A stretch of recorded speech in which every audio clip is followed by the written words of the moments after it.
Bismillahirrahmanirrahim. Next numerical देखें.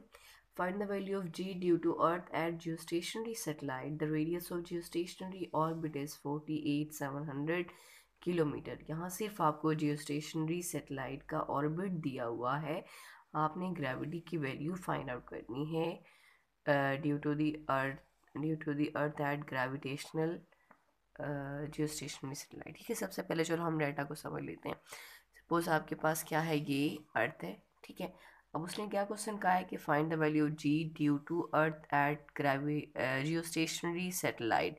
Geostationary satellite ऐसी satellites होती हैं कि जिस स्पीड से अर्थ स्पिन कर रही है या घूम रही है उसी स्पीड से क्या है वो सैटेलाइट भी इसके साथ साथ ऐसे क्या करेंगी, ऑर्बिट में चक्कर लगाती हैं. ठीक है, तो ऐसे ऑर्बिट को जियोस्टेशनरी ऑर्बिट कहते हैं, जिसमें क्या होता है जिस स्पीड से अर्थ घूमती है उसी स्पीड से सैटेलाइट भी घूमती है.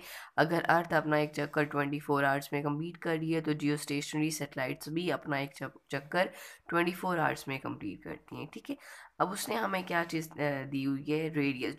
जियोस्टेशनरी ऑर्बिट का रेडियस दिया है. रेडियस कितना है, रेडियस इज 48,700 किलोमीटर. ठीक है, अब मैं आपको ये बात समझा दूं कि जो जियोस्टेशनरी ऑर्बिट होता है जियोस्टेशनरी सैटेलाइट का, वो हमारे पास जो आर है उसे आप कह सकते हैं कि आर प्लस एच के इक्वल है. उसका ये मतलब है कि ये जो आपको वैल्यू दी हुई है ये यहाँ सेंटर ऑफ अर्थ से लेके इसमें रेडियस भी गिवन है और साथ में हाइट भी गिवन है जहाँ तक उस सैटेलाइट को लॉन्च किया जाता है.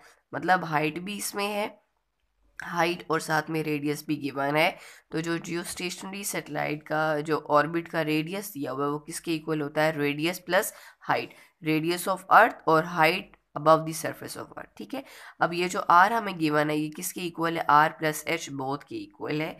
तो आपने क्या चीज़ फाइंड आउट करनी है, आपने यहाँ value of G find out करनी है. मतलब जिससे आप कह सकते हैं कि जी एच जो है वो आप यहाँ फाइंड आउट करेंगे. So now by putting the values, तो सबसे पहले आप डाटा में लिखेंगे radius of geostationary orbit.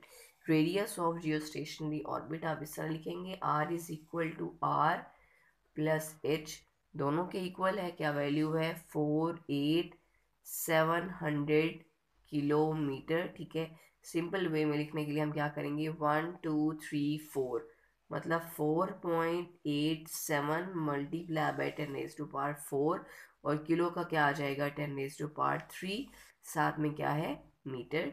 तो आप उसको लिखेंगे 4.87 मल्टीप्लाई बाई 10⁻⁷ मीटर.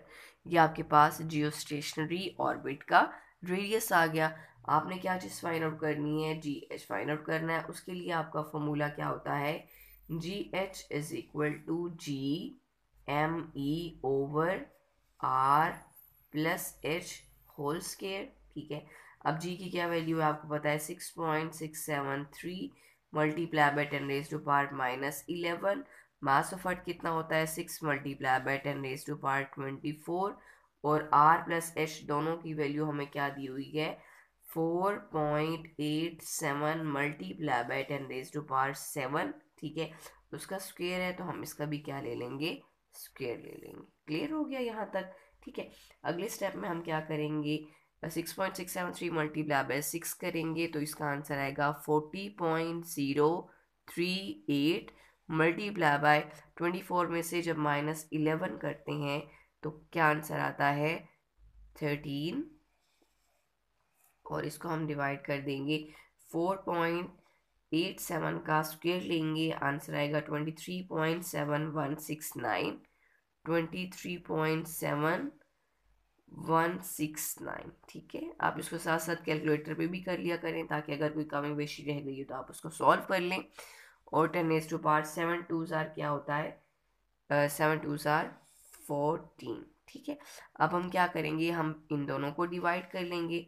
40.038 को जब हम डिवाइड करेंगे 23.7169 से तो आंसर आता है 1.688 मल्टीप्लाई बाई 10⁻13 है ऊपर. ठीक है, नीचे क्या है 14, ऊपर जाके -14 हो जाएगा.